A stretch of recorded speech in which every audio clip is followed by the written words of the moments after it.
Friends, welcome to my channel. మీరు ఎలా ఉన్నారు? అందరూ బాగుండాలి, అందులో నేను ఉండాలి. మంచిగా అందరూ చాలా సంతోషంగా ఉండాలని కోరుకుంటున్నాను. ఈరోజు నేను చేయబోయే రెసిపీ ఏంటంటే మేకకాళ్ళతో పాయ చేస్తున్నాను. కావాల్సిన ఏంటో చూపిస్తాను.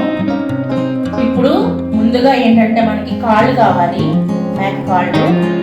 చూసారు కదా, ఇవి ఒక 4 మేక కాళ్ళు తీసుకున్నాను.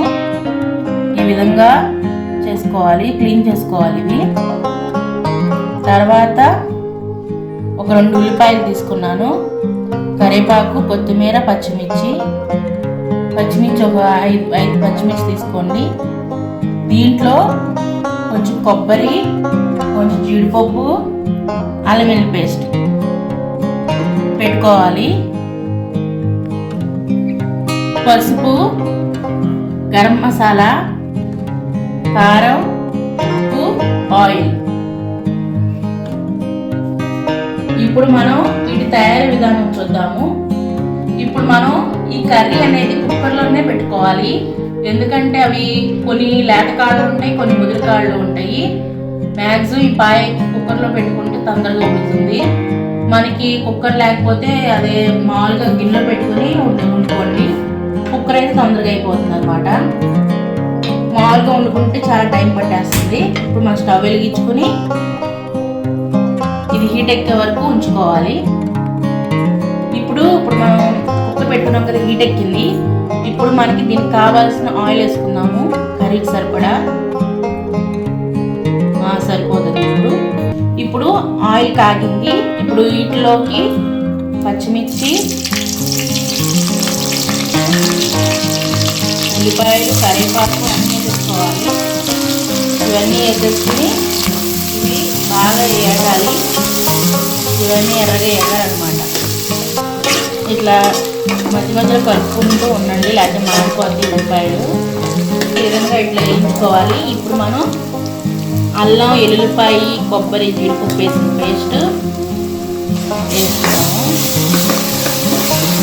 అంతా కొంచెం పచ్చివాసన పోయేలాగా వేసుకున్నాము. ఇప్పుడు ఈ ఒక 2 నిమిషాలు ఇలా ఉంచుకున్నాం కదా. మీరు ఇది పచ్చివాసన పోయిందని ఎట్లా తెలుస్తుందంటే, మనకి అడుగంటుతూ ఉంటుంది కదా. ఇప్పుడు ఇలా అడుగంటినప్పుడు మనం ఈ కాళ్ళు ఉన్నాయి కదా, ఇవన్నీ ఇందులో వేసేసుకున్నాము.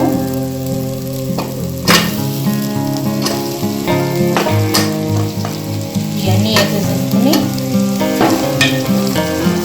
ఇప్పుడు ఇవి మనం వేసుకున్న ఇవన్నీ ఒక 2 నిమిషాలు కానీ 3 నిమిషాలు కానీ ఈ అన్నింటిలో అల్లం వెల్లుల్లి పేస్ట్, ఈ కొబ్బరి ఇవన్నీ ఉన్నాయి కదా, ఇందులో ఒక 2 నిమిషాలు కానీ 3 నిమిషాలు కానీ ఉంచుకుంటే కొంచెం పచ్చివాసన లేకుండా ఉంటుంది, కొంచెం నూనెలో మగ్గినట్టు ఉంటుంది. ఇప్పుడు ఈ 2 నిమిషాలు ఉంచుకున్నాం కదా. ఇప్పుడు మనం పసుపు వేసుకున్నాము. పసుపు ఒక స్పూన్ వేసుకోండి, ఎందుకంటే నాన్ వెజ్ కర్రీ కాబట్టి పసుపు ఎక్కువ వేసుకోవాలి. పసుపు వేసుకున్నాక ఇప్పుడు సాల్ట్ ఒక స్పూన్ వేసుకోవాలి. తర్వాత కారం ఒక 2 స్పూన్లు కారం వేసుకోండి.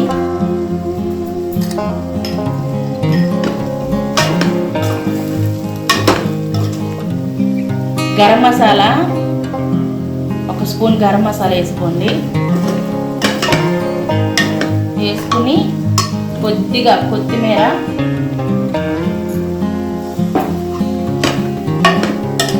మొత్తం ఇవన్నీ వేసేసుకున్నాక వాటర్ పోసేసుకోవాలి.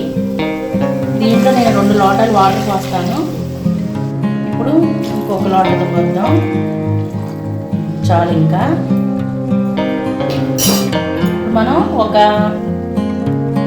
5 విజిల్స్ వచ్చే వరకు, అదే ముదిరాయి అనుకోండి, ఒక 8 విజిల్స్ 9 విజిల్స్ వచ్చే వరకు ఉంచుకోండి.